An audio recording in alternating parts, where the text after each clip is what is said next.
안녕하세요. 군사돋보기입니다. 현재 미국이 중국에 가장 크게 집중하고 있는 사이 유럽 쪽에서도 또 다른 거대한 전쟁이 일어날 위기가 아주 급격하게 고조되고 있습니다. 미 언론 워싱턴 포스트가 현지 시각으로 지난 3일 보도한 바에 따르면 미국 정부 기관에서 러시아가 이르면 내년 초 17만 5천 명의 군대를 투입해 우크라이나 국경지대 여러 곳을 동시에 침공할 준비를 하고 있는 것으로 평가했다고 합니다.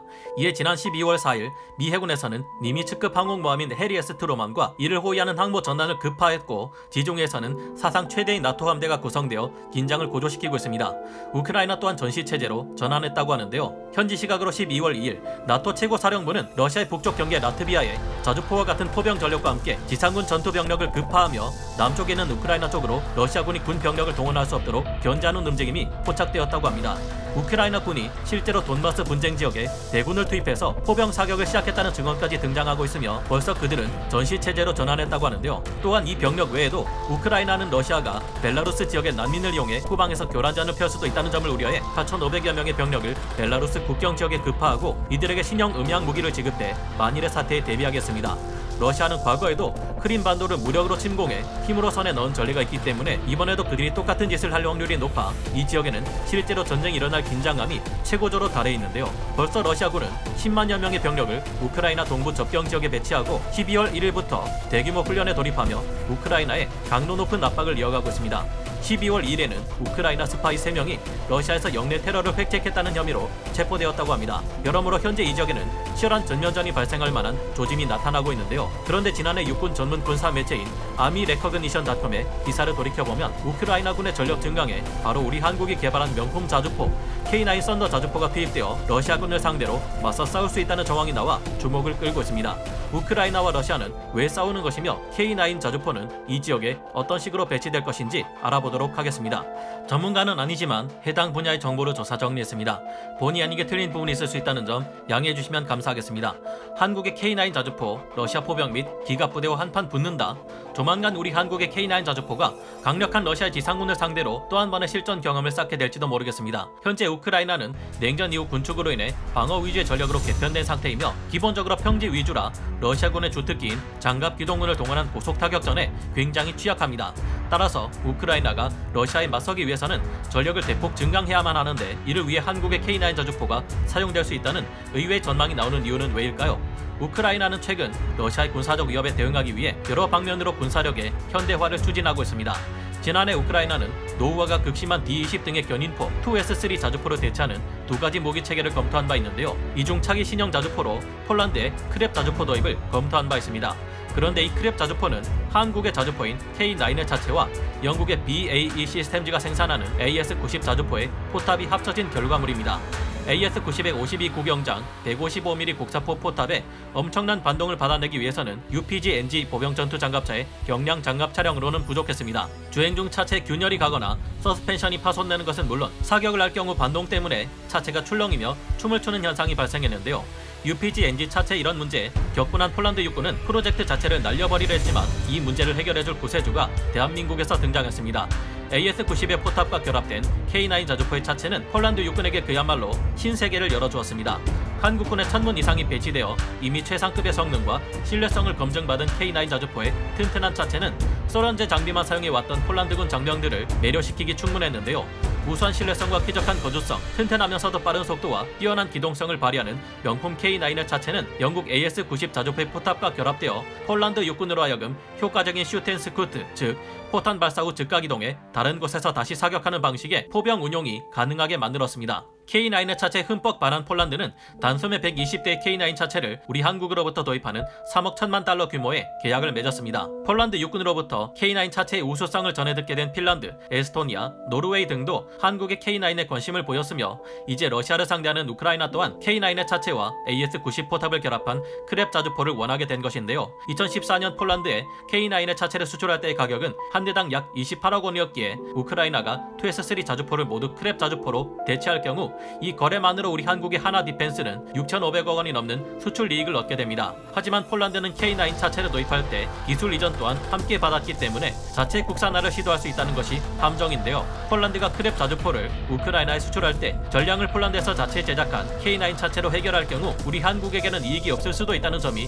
우려됩니다. 우리 또한 이런 식으로 방위 산업을 키워왔기 때문에 뭐라 할 수는 없는 일이지만 이런 기회를 잘 노려 더 개량된 버전의 차체를 제한한다거나 하는 방식으로 또 다른 수출 기회를 찾을 수는 없을까 하고 생각해보게 됩니다. 현재 긴장감을 고조시키고 있는 러시아군과 우크라이나군의 경계 지역에서 발생하는 일들은 남중국해 혹은 인도와 중국의 국경지대에서 발생하는 일들과 큰 차이점이 하나 있어 굉장히 불안합니다. 중국은 우리가 이쪽 지역을 크게 경계하고 있으니 오지 말라는 메시지를 전달하는 반면 우크라이나와 러시아의 경계 지역에서는 우리는 공격하려는 것이 아니다. 오히려 저쪽에 우리를 공격하려고 나오지 않냐. 이런 메시지를 전달한다는 것입니다. 아마도 실제로 전쟁을 일으키겠다면 후자 쪽이 더 가능성이 높은 듯해 섬뜩한데요. 러시아와 우크라이나가 왜 싸우는 걸까요? 우크라이나와 러시아가 싸우게 된 이유, 냉전이 한창이던 1990년 세계는 미국 측과 가까운 북대서양 조약기구 나토와 소련 측과 가까운 바르샤바 조약기구로 나뉘어 크게 대립하고 있었는데요. 이때 베를린 장벽이 무너지면서 서독과 미국은 한 가지 중요한 약속을 하게 됩니다. 통일된 독일의 경계선박 동쪽으로는 북대서양 조약기구인 나토의 영향력을 확장하지 않겠다는 것이었는데요. 이 약속은 동독에 주둔하고 있던 소련군에게 있어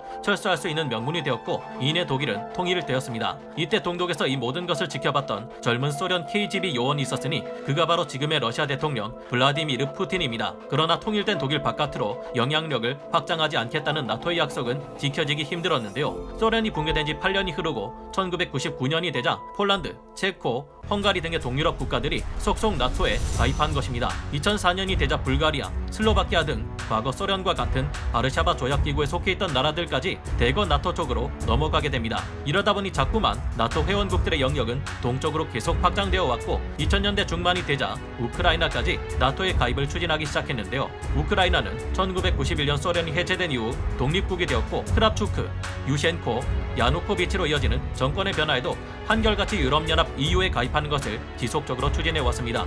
이와 함께 북대서양 조약기구 나토에도 꾸준히 가입하기를 희망해 오고 있는데요.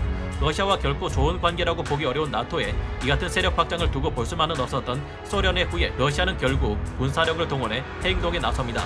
2008년 조지아 침공을 시작으로 러시아는 6년 뒤인 2014년 3월 우크라이나에 붙어있는 크림반도를 강제 병합해버렸습니다.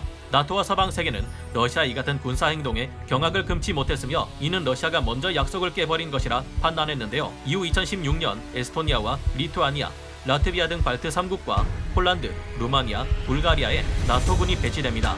당연히 서방 측 나토군과 러시아의 관계는 더 이상 나빠질 수 없을 정도로 크게 악화되었는데요. 크림반도가 러시아에 병합되자 우크라이나 정부는 더더욱 나토에 가입하는 것을 강하게 추진해왔습니다. 러시아는 이를 반대하며 우크라이나가 나토에 가입할 경우 러시아의 보복을 촉발할 것이라 경고하고 있습니다.